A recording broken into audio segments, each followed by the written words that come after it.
Welcome to this edition of Keep the Faith, shining the light on those whose call to ministry has stood the test of time.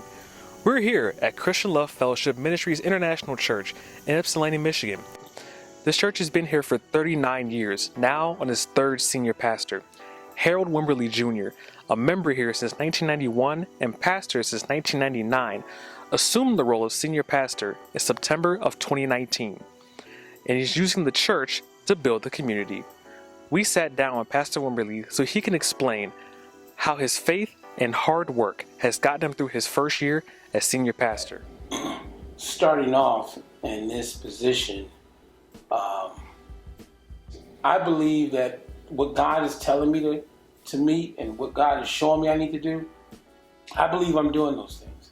You know, and if you start looking at this right here as the master plan, there is a phase three that we're going to have to start. We're going to start with the Youth and Family Center, and this is phase 3 right here.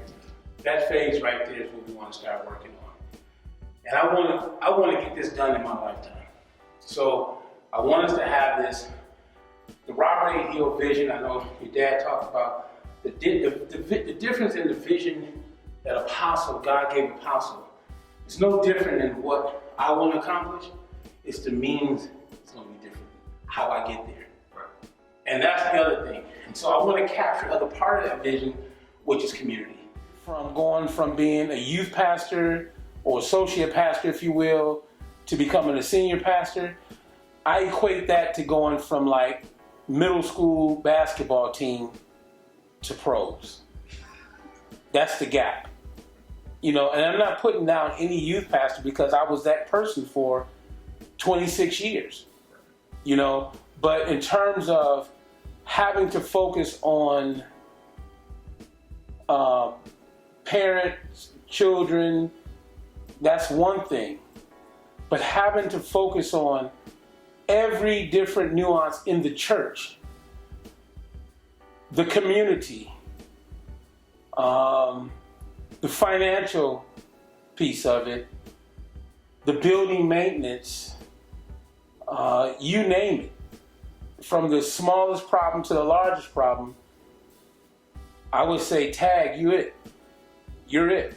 See, you can see that bush right there, Christmas tree. And so one side looks kind of bad. Yeah, see, the other side looks it's dying, but a lot of stuff. Here's a lesson too from all of it. We've seen all these trees, bushes. They look beautiful and they're green in front, but you didn't know the true health of that bush until you looked inside. It's the same thing with people.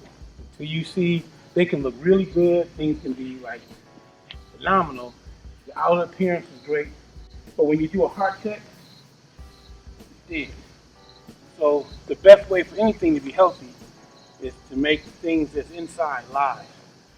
The COVID-19 pandemic that started in March, mid-March, was by far the biggest learning piece that I think I've ever encountered in my entire life.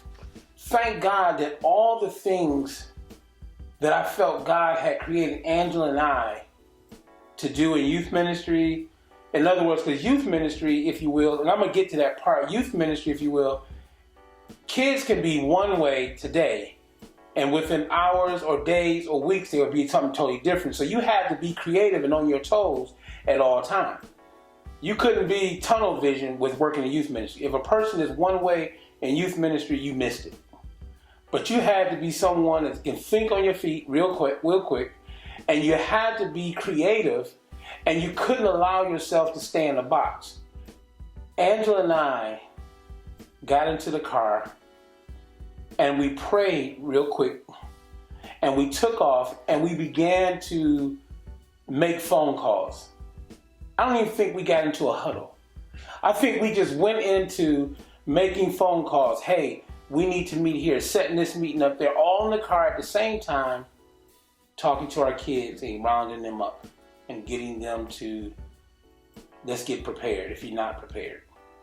And by the time we got home that afternoon, we had already went into one meeting, set up for the next meeting on that Saturday, preached on that Sunday, shut down the following week. What to do? I just said, God, help me.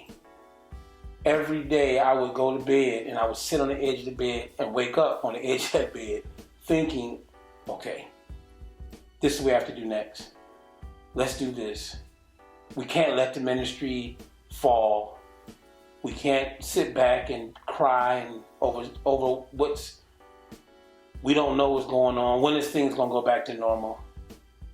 All that conversation I had prior to this pandemic crisis about being creative and working outside the box, in fact, not having a box at all, it all came into play.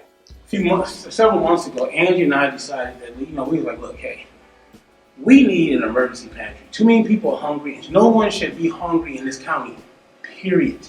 You got your beans, your rices, we got food for real food, you know what I'm saying? Yeah. And stuff. We even have toothpastes and bulbs, hand sanitizer, PPE stuff. I want us to have a span where we love people regardless of where they come, regardless of what they look like. I want us to keep moving into that. And that's what I want to see.